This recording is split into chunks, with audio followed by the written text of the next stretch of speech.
people that in that house are doing. So we have a very, very serious topic to talk about, as you know, at the moment, the time with the coronavirus pandemic. And a person that who still has the coronavirus has contacted me. This person's name is Lee Wigby. I hope I'm saying that right. Lee Wigby. If I'm saying that wrong, forgive me, bud. But I just want to commend him first of all. I'm going to read a bit of his story here. Because he wants the message to get out. So if you could please, share this video, because this pandemic is not a joke. And I reiterate that 100 times, many times throughout this pandemic. This is not a joke. This does affect people. It affects anybody. And this is particularly elder people and people with sicknesses. So Lee Wigby again. Obviously I just want to bring one of the facts straight forward.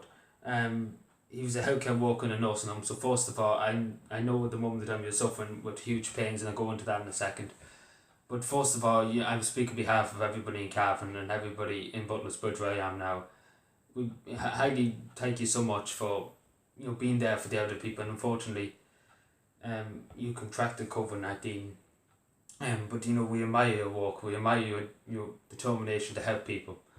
And that's what all nurses and doctors have in common. They want to help people, to put their lives at risk to help people. And that's really, really humbling. And that's really, really, I really take my hat off to you, and I salute you for all your brave work and for wanting to get the message out there to say to people the dangers of this virus.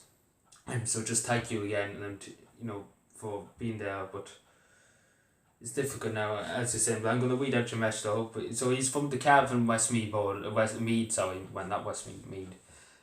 So that's down Virginia, down that way. Virginia, that kind of border. Just to say. So basically it is a Mead. I'm not going to say the exact town, but it's a Mead. But it's on the Cavan border, if you get what I'm saying. So I'm currently suffering from COVID-19. I'm a health worker in a nursing home, as I was saying. A cluster broke out. I can't stress enough how important it is for people to stick to their own households, and that's another thing I just talk about for a second. So just bear with me. This will be a bit long, but just bear with me because it is worldwide. They hear me out in this, and they hear this brave man out in this. And this is his words too. So first of all, obviously do stick to your own households. Don't be going over for sleepovers or things like that for the moment of time. When things go back to normal, of course, do that. But at the moment of time, it's just too risky. And might as well say it straight to people, it's too risky. Stick to your own house. So say if you have 3 or 4 people and you live with them all the time, then obviously stick with them. Don't say to Timmy and John down the road, come in for tonight. Just stick with your own people who's in your house at the moment, and don't bring anybody else in at the moment. The household group. So this is not a joke. I've been dying for the last 10 days. So yeah, it's very tough. It's very very tough having this virus. I know one person in my family has, and that she's been in bed too with it for the last. But thankfully she has recovered now, which is great. But she I as far as when I was growing up, she wasn't a person to sit in bed and lie in bed all the time. And it just goes to show you that even the strongest people can come down with this virus. Like she would never stay. Like she often had the common cold and she would never be in bed. And this virus took the worst out of her. And the first time ever you had to stay in bed. Because she was just too weak to get up. She couldn't get up, and so was that. And it's the same case here. So I've been down for the last 10 days. I thought I might lose my life. So that's very hard to be taken of that when you have we're all giving out about being in our houses. Thankfully we're a good lot of the majority of us watching this video, please God, are healthy. But other people have other worries at this time. Like some people who have the coronavirus have additional worries, and and I do feel for this person. My heart does go out to you, my prayers do go out to you, because that's really really hard, and I can understand the next part I'm going to go into. It makes more sense, and I'm sure people know what I'm going to talk. My mental health is coming off my shoulders. It's taking a huge blow to my mental health. Sorry, my head is really coming off my shoulders. Yeah.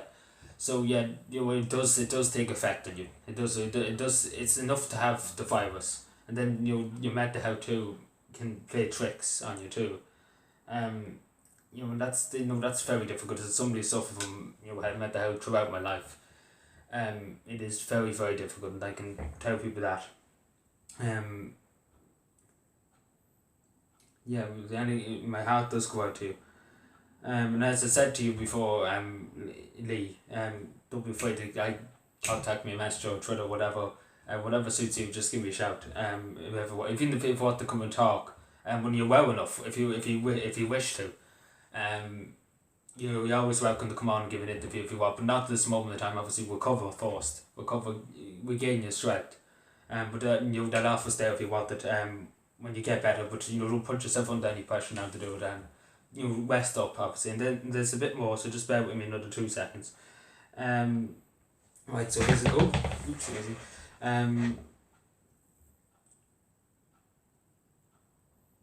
Oh yeah, right. So start from here. Severe sickness. I can't get out of bed. Not fit to get out of bed. Sorry, my apologies. To eat or drink. Like you can just imagine that. You can just imagine that not having any drink or anything like that. You can eating like you're just in bed and you can't get up.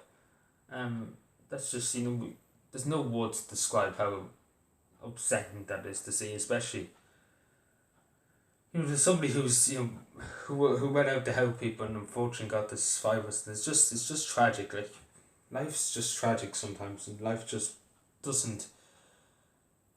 It's just very very hard to comprehend, and that's the word. It's just very very hard to comprehend how people can contract this virus. How this virus came out of nowhere. It's just hard to comprehend. I have a bad fever and a cough. Like I can tell you for a fact. Back a few years ago, when I get a cough, it's not like this is unrelated to coronavirus. Just FYI, just thought I'd mention it. But when I get a cough, I never stop coughing. Like I just never, just every time I talk, it's just a cough, cough, cough when I have a cough, and I could just imagine that too. Over here, like I could just imagine that fever. Yeah, I know myself. Fever is just, oh, I just hate fevers. I absolutely hate having fevers. Um, I've been having for Maya down the road. Also, if you could say that my mental health has taken the blow because I'm stuck in one room and see. I say you're probably in an apartment, are you? I don't mean to be nosy or anything like that, but I say you might be in an apartment going by in one room and I can't leave my can't leave my house. So that obviously you only have your bathroom, then you have your apartment. I'm just saying I probably could be wrong. If I'm wrong, please correct me, Lee. But yeah, like that's even more difficult, especially when you're looking out at the good weather now. It's just torture, and as simple as that, it's just torture. Like I even know myself and my auntie, up in Monaghan when she had the coronavirus type, but she was covered now. She said it was torture just looking out at the weather and couldn't go outside. Just couldn't go outside. She had to stay inside all the time. It was just torture. My head's coming up. Please stick to their households, please, and don't make any unnecessary journeys. Don't make journeys that are unnecessary. For the moment in time, obviously if you don't need to go out, and you obviously don't go out, but please do go out for walks and things like that. Please mind your mental health at the same time too, because that's important too. But obviously be cautious. That's the word I always use. Be cautious. We're nearly there. We are nearly there. Only 100 cases today. We can see light at the end of the tunnel. That's it.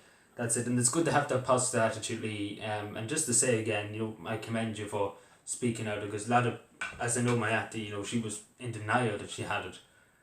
That she wouldn't admit it, and she did have it, but she wouldn't.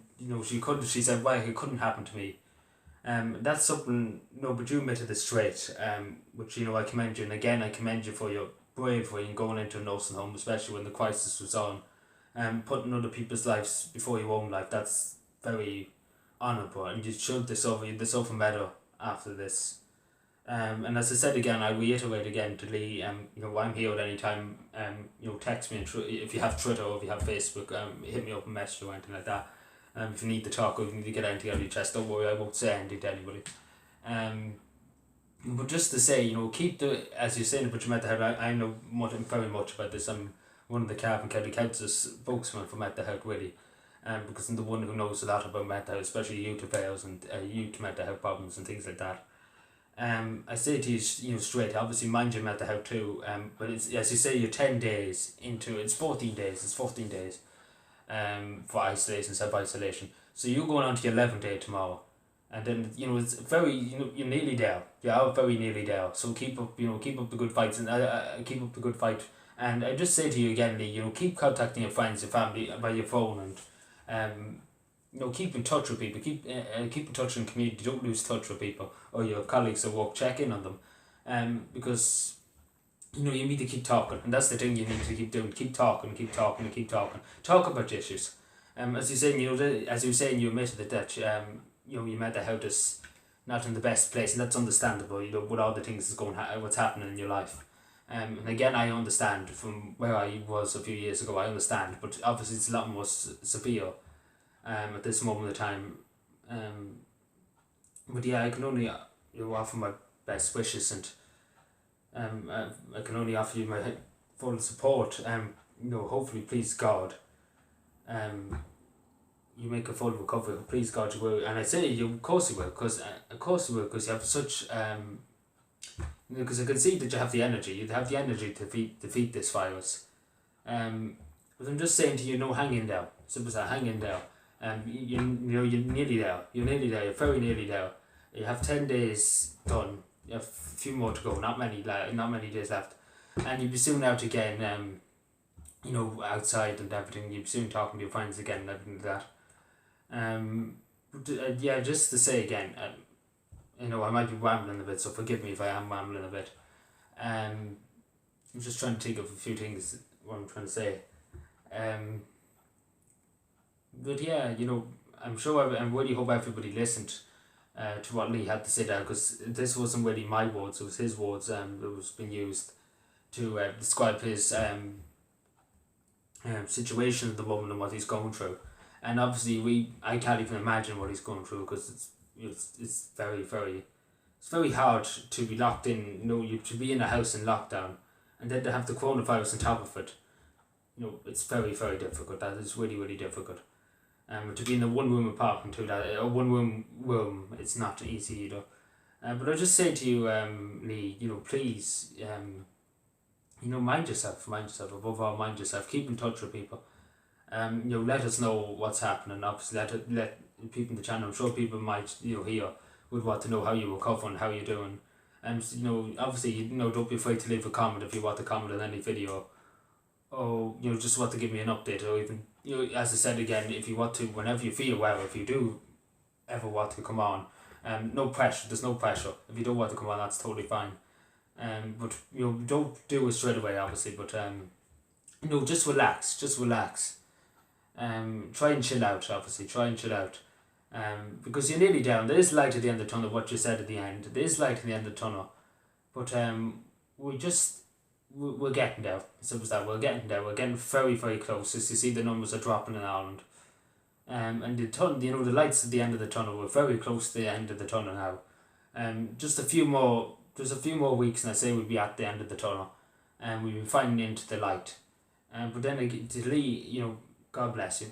It's simple as that. God bless you, and God bless your work. And putting other people's lives in front of your own life too. And unfortunately, you have been, have got this evil virus. And I can't say it enough, but my heart goes out to you, my prayers go out to you. But please take care of yourself. Please mind yourself. And I just say to people, please take on board what I said, and please take on board what Lee said. But anyway, please take care of everybody and be safe, Lee. And take care, and bye.